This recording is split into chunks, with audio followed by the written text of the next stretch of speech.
Beginners make so many mistakes that they just don't need to make in the beginning. They chase methods, tactics, strategies, all sorts of things that lead them into more destruction than into where they want to be. And I wish I could say that the lessons I'm going to go through in this video I learned within a year of trading, but no, it took me like 4-5 years to really internalize for myself. And I guarantee if you give me 5-10 minutes, it will really help you. So the biggest place that most beginners start, and this is kind of more of a general theme of beginners, is beginners like a few things. Number one, they like excitement. The number two, they like activity. They want to be active. They want to feel like they're doing something. And these are the first two that I want to start with, because this is where most people's problems begin. Because what does this lead to? Well, first of all, we have excitement. So what does excitement lead to? Excitement leads to chasing essentially dopamine rather than consistency.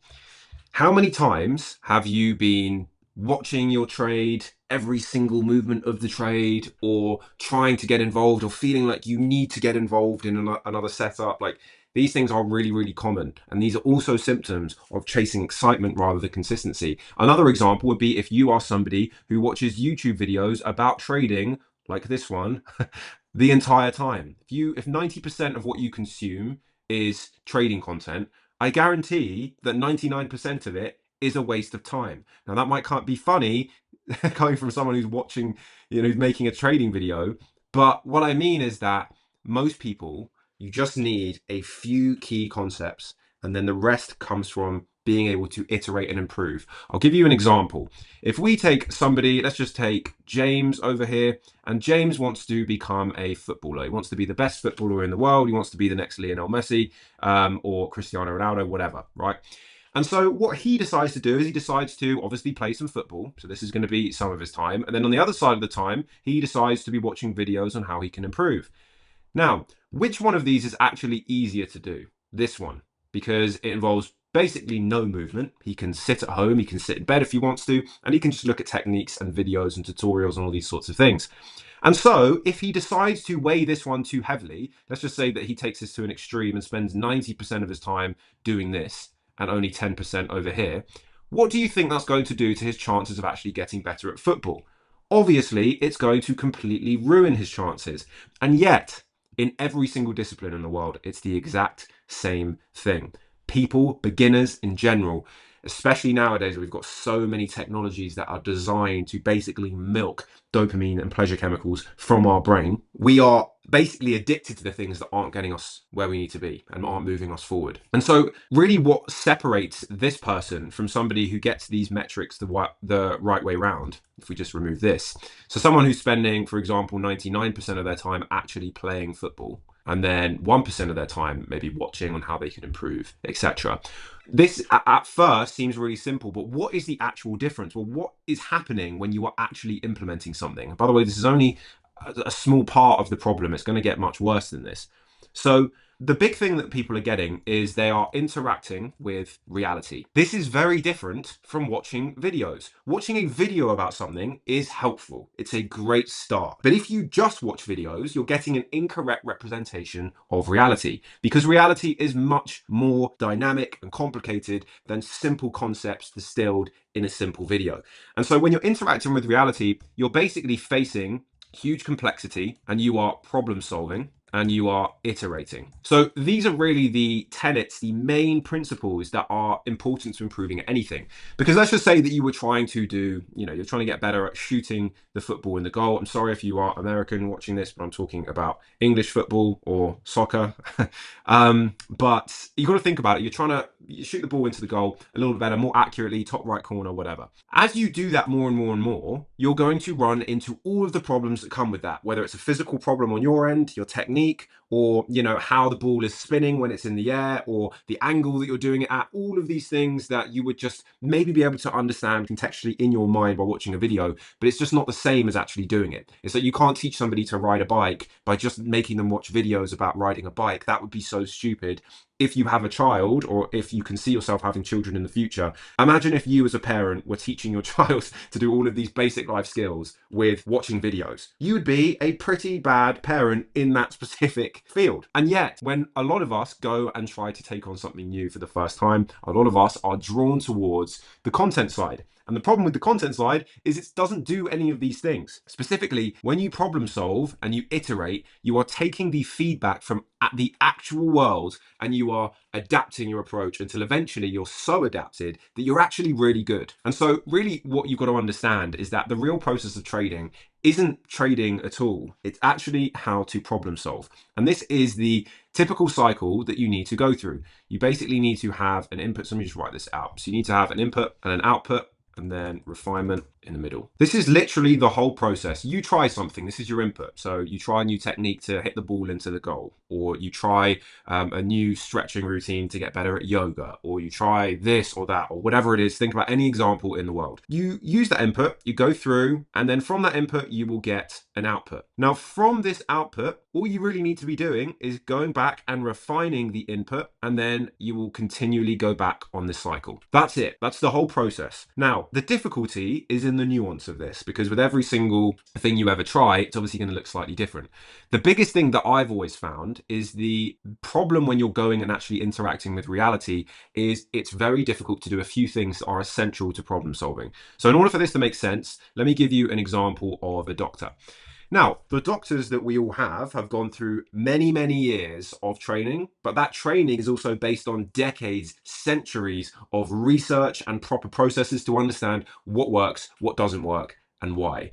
And so if we were to think about, God forbid, one of your family members getting ill and you go to a doctor, you are going to want your doctor to be as trained as possible. You're going to want them to have gone through logically all of the research that is relevant and be able to distill it into what is the best solution at that time. That's what we go to doctors for. That's what we trust them for. And so if we had to actually define what it is we're looking for, is we're looking for their approach to be grounded in logic, data, so evidence, and we want it to be reliable. But in order for them to have acquired these skills, they need to have referenced lots of different work. So work from people who are, from studies, from other like experiments and all these sorts of things. In order for them to do that rationally, in order for those experiments to have been taken out, that required one particular skill, which was patience. And I suppose you could also say being unemotional. Because for a minute, let's imagine that you are a doctor who's learning and their approach to the experiment was they would try one thing. So let's just draw this out. So let's just say they were testing to see which ingredient, let's just say there were 3 or 4 ingredients, and they were testing to see which one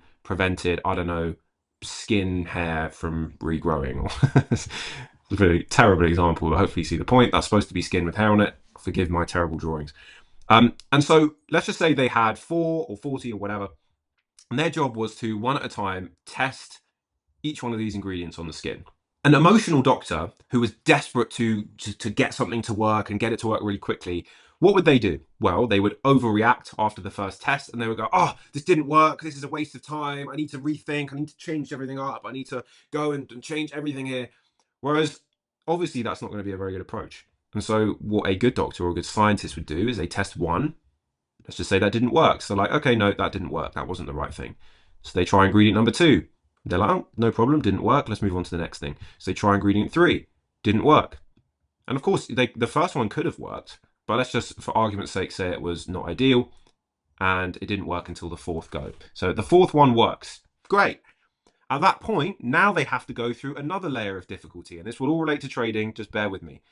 So after they've gone through this whole process, then they have to go and repeat this and show that it is not just the case in this one particular example. So in the science world, this is going to be having like a double-blind control study. Basically just meaning that it is a reliable study. Enough people, making sure that you have a control group, meaning people who haven't had it so that you can compare it, all of these sorts of things that go into it. But essentially, if we were to just actually refine this down, what exactly are they looking for? They're looking to make things reliable, repeatable. Okay, there we go. So reliable and repeatable.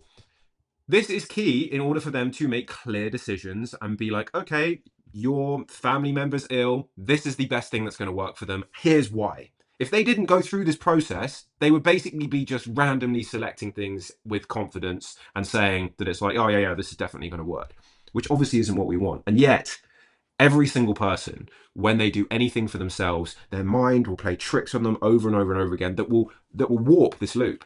And so bring it back to this, how does this make any sense? Well, because when we get outputs in our life from anything that we try, it's very difficult for us, because we're emotional beings, to remain emotionally detached from the thing that we tried. Because, like it or not, let's just say that you are trying a new trading strategy. In your mind, there's part of you that wants that trading strategy to work. Who wants to go through 10 strategies before you find the right one? No one wants to do that. And so there's part of you that feels connected to that idea. Why is that important? Well, because it means when it doesn't work, there is a part of your belief system that has been hurt and has been damaged. And because it has been damaged, how are you going to react? You are going to pull away. You're going to not want to face that belief. You don't want to face the pain. And so you'll go, oh no, like this is going to work. Or maybe you'll be like, oh no, okay, fine, let me switch the strategy completely, let me do this, and you're just going to fly off the handle and make an emotional decision. Whereas what often works better is to stay calm, identify what the potential problem is. And by the way, you may get that wrong. You often will get that wrong the first time, second time, maybe third time. But eventually you're going to continually tweak something and you'll be like, oh, okay, this makes sense now. I've gone through 10 iterations of this, and now this part, maybe not even the whole strategy, but maybe just this one specific part of it. Okay, now I know that this part works. And that part can take time. It takes process, it takes feedback, but nobody wants to go through this. Everyone wants the shortcut. Everyone wants to believe that you can just watch videos until kingdom come and all of your problems will be solved. And don't get me wrong, you can make parts of your journey much easier. However, there is a level of problem solving that is needed at every single stage of the process. And so bringing this back to the beginner activities that pretty much all beginners fall into, another kind of symptom of excitement is actual activity itself. So with activity, most beginners are drawn to things like scalping or day trading. And you can see this visually if you go to YouTube or any social media, you type in these search terms or even Google Trends, and you compare the amount that these things are searched, like scalping, day trading, swing trading, position trading, all these other sorts of things on a whole spectrum, from like really short term to like slightly longer term to long term. You'll notice something very clear. The shorter time horizon it is, the more search traffic it gets. Now, why is this important? Well, because obviously beginners make up the majority and the people that succeed are the minority. And so you can almost see a visual representation of what works and what doesn't work. One thing that I have learned, even just with my channel over the years, is that the videos, or some of the videos that I consider to be most valuable for where I'm at, the less views they will get. In fact, over time, I've privatized a lot of the videos on my channel now just to make things more streamlined. But some of the best videos that I ever made, in terms of what I thought was the best value that I could possibly give at that time, they often got the worst views on the channel. Now, yes, that could be partly to do with the fact that I wasn't putting much effort in to package them up and make them really clickbaity and all this sort of stuff. But it was a general theme, which leads me to the belief that the majority of people are attracted to things that aren't actually serving what they want. Beginners think they want things that they think are going to improve them, when in reality, they're probably not. And so how does this make sense? How is this actionable to the actual purpose of this video? Well, because you will find as you go through trading that the normal process from a beginner to intermediate to advanced, I've had the pleasure of talking to so many traders who have gone through this process, been with them on the journey, gone through my own process, that normally, there are exceptions, but normally people start off as a beginner where they'll be doing things like scalping, day trading. And when I say day trading, there's lots of levels to day trading. I'm talking particularly about people who are taking loads of positions throughout the day and all this sort of stuff. As they move over to intermediate, they will move over to maybe still some day trading. Maybe they'll allow for some swing trading. And then as they move over to advanced, the overwhelming majority of the time, they will then switch to some form of swing trading. Why is that? Is that because swing trading is magic? No, it's because people end up losing a lot of the excitement around trading. That's just a fact. If you play football every single day, all day for 20 years, at the end of it, you may still like football, but you're not going to love it in the same way as when you first started. There is, in the same way as if you're in a relationship, there's the honeymoon period at the beginning where everything's lovely, you love each other, everything feels like you're in this big bubble. But then the reality sets in and you're like, okay, the novelty's worn off now, and you're left with just who each other is as a person. And it's the same thing with this. As that excitement dies down, the need to be active goes down. But ironically, that's often one of the points where traders turn around. I've made videos about this in the past where I talk about my own journey, where almost as I've become less interested in trading or less excited by it, less quote unquote passionate about it, often those have been the periods where I have made big strides in my own trading and turned the corner. And if I look back, I think the biggest reason for that is because that beginner excitement is not an advantage. It's often a disadvantage in trading. I have people messaging me um, quite frequently being like, I'm so passionate about trading. Like, I just, I'm putting in so much work and doing all this sort of stuff. And that's great. It's a necessary part of the process. But often that excitement is like, is one of the things that holds them back a lot of the time. Not always, but a lot of the time. And so how does this translate to other sorts of things as well? Well, we have just basic things like time frame choices. So this is similar to the time frame, but it's just important to understand. So the time frame choices across all of these are also going to be low time frames over here, and then normally higher time frames over here. And don't get me wrong, there's hybrid versions of various things, but implementing those higher time frames for the most part is going to be more attractive to someone who is more advanced because they don't want to spend all their time sitting in front of charts. And if you've spent any decent amount of time in front of charts and had periods where you've lost and psychologically tough periods, then you're going to understand that that is not something that you're going to want long term. If you've done it enough times, you're going to be like, I'm fed up with this. That's the experience of transitioning from excitement to lower excitement and more of a mature approach to trading. And so, time frame choices, how does this actually apply?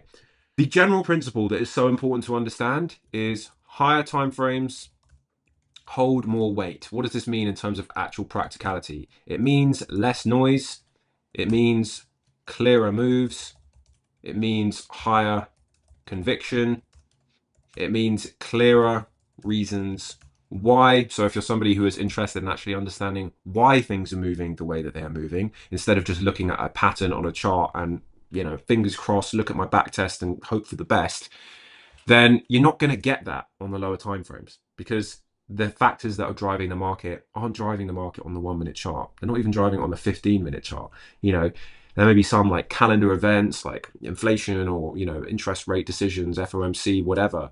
But for the most part, they are still not driving price on that time. They're just driving action on that time. That is very different because what happens is that over time, the themes of the market, just say the market is going up, and throughout this time, there'll be tons and tons of news. Most beginners, because they're so isolated on, let's just say, one tiny chunk of time here, and then this will be a whole, 2 or 3 days for them. They'll get, maybe 3 pieces of information coming out over these 3 days. And they're going to look at each one of those, pieces of information and treat it as if it's, oh my God, okay, this is good, this is better than expected, this is worse than expected. And they'll treat this as like really key information. And it might be.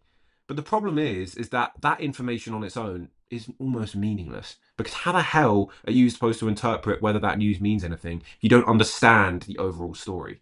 Like if you think about this in any other form of the world where you are doing kind of anything of significance, trying to predict something, looking at the weather or trying to predict the weather, for example, and you're just looking at one tiny, tiny area of wherever your country is that's like a mile wide, and you were just studying that one area and going, oh, okay, this is better than yesterday, which means that tomorrow this should be this, or like it would make no sense. You would know that you were being an idiot if you were doing that. And yet in trading, because people want to make money, it warps people's brains, makes them focused on the money so much that they forget the basic things that they already know instinctively. And so here, what does this mean? Professionals are doing the opposite. Professionals who are interested in why, and don't get me wrong, there are ways to trade technically only, and that's fine. I'm just saying from my own experience that I have over time shifted to more of a professional approach. Professionals are taking that data into account in the context of the overall story, but not just that. Depending on the type of professional approach, because there are lots of different ones, they are often pricing in their predictions for this ahead of time. So you'll see this a lot with FX traders. They obsess over like, what's the NFP going to be? NFP is relatively predictable. That is why most of the time the NFP number is being actually priced in 2-3 weeks before the NFP release. And yet most beginners will look at the release and be like, oh, it's better than expected, it's worse than expected, and they'll just buy it or sell it based on that. That's stupid. Like seriously, that's really stupid. And it's because of this one thing. Beginners react. Professionals predict. And I'll put and react as well because they don't just predict. This is the biggest difference between a beginner and a professional. And it all comes from understanding a little bit about why. Why do what moves the market? What is behind things? And don't get me wrong, you don't have to become a master economics guy or whatever. You can do it in your own way. But just as a general idea, as a general gist, if you did want to improve it, that would be moving over to a more professional approach. And if you'd like to see me doing this every single week, then you're more than welcome to join Alpha Insider or Inside Alpha. Inside Alpha. So that's where I share my stocks weekly watch list every single week. I've gone through this whole fundamental process every single week, and I point out the top 20 to 30 stocks that I'm looking at, as well as give the exact entry criteria that I personally use to get involved in them. That's it. So you're more than welcome to check that out. But if not, you need to just understand where you sit and understand the pros and cons. And it all comes back down to focus on less activity. It's way simpler to trade. I think the big problem is a lot of people are looking to get involved in trading as a way out. You know, they have life situations and they look at trading as, oh, if this could be my life, then that would be amazing. And I want to also touch on one last point here, because there is a question that I get all the time, which is, are you full-time trading? And I love this question because I love the opportunity to be able to answer it. And the answer is yes and no. What does that mean? Because I don't want to only trade. I don't want that. I know what that involves and I've done it in the past, but it's just not very fulfilling. You know, also keep in mind that my actual trading process is very low time spent. So I don't spend much time trading each week. And so, yes, it's like the idea of like go and live on a beach and do all this other sort of stuff. Like that sounds great. And I understand where that comes from. And there's a time and a place. But really, is that all you want from your life? You don't want to do something that's actually going to help other people, interact with other people. And so that's the first reason. So let's just reword that to wanting more than just doing nothing. Second one is going to be letting money compound. If you really look into how compound interest works, so the idea that, you know, if you keep growing your money over time, it will become kind of more parabolic like this, rather than going up, you know, like this. Depending on what your goals are, the more often you withdraw, the less money compounds. And by the way, there's nothing wrong with withdrawing money from a trading account. But with my personal goals at the moment, I'd much just prefer to let it compound. Also, because the less I'm withdrawing, the more it puts pressure on me to make money. That's actually a good drive because it drives me to make money from offering value in the world. Money is an exchange of value. If I provide no value, I will make no money. And so if I'm deliberately keeping as much money in my trading account as possible, then what that means for me is it means that I'm forced to find ways to produce real value and help people in the real world. That for me is much more fulfilling. And it's also a benefit long term because it allows the trading account to compound more. Now, in full transparency, I have made some terrible mistakes with my money in the past, right? And letting money compound is just another way to keep my behaviors good. And like I said, nothing wrong with withdrawing more. Just absolutely fine. Just depends on what your goal is. Next one is trading is isolating. This is going to sound like an advantage in a way if you've got like a job that you hate and you're looking at trading as like a magical escape. But I'm telling you right now, trading itself is isolating. You're in a room, you're normally on your own with a computer. Do that for long enough, that is not going to be very appealing to you.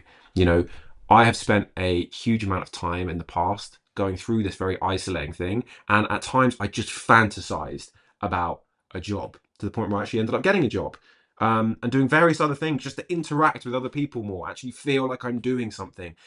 Don't kid yourself into thinking that the only value of trading is just, that the only thing that you want is money. Because if you chase trading too much, your whole worldview, you can only see things through the perspective of money. There is more to life than money. Money is super important, yes. But if you neglect the other parts, I often find that it means that I make less money anyway. Because if I'm miserable, but just trying to make money, the decisions I make are terrible, you know? And also you're not enjoying your life. Any one of us could drop dead tomorrow. Do you really want to die and be like, oh, I was just staring at lines on a chart my whole life? maybe you love that. Good for you. For me, I wanted more out of my life. Simple as that. And so the fourth one is also a kind of why not? Why not do something else? Why do you have to be doomed to just looking at charts and trading your whole life?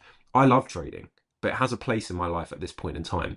And so why, when people ask me questions like, well, why are you doing other things? Why are you bothering making YouTube videos if trading's going so well? Well, obviously for the reasons above, but also like, why not? Why do you have to be doomed to just doing one thing forever?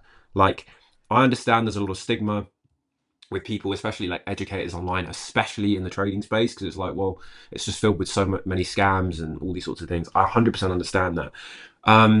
But you can't necessarily judge every single person or every single educator through the same lens, because if we took that attitude with everything, then it would basically be like saying, okay, well, there is one group of people in a society that are committing really bad crimes and, I don't know, killing people or whatever. Therefore, everyone in the society is the same.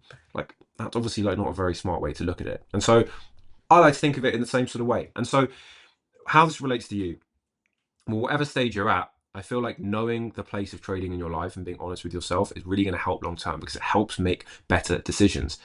And so, yeah, so that would be the kind of gist of things. I hope you've enjoyed this video. If you have, I'd appreciate you leaving a like, and I'll leave a video on screen right now that you can go ahead and watch that I think you'll like. So take care, and I'll see you there.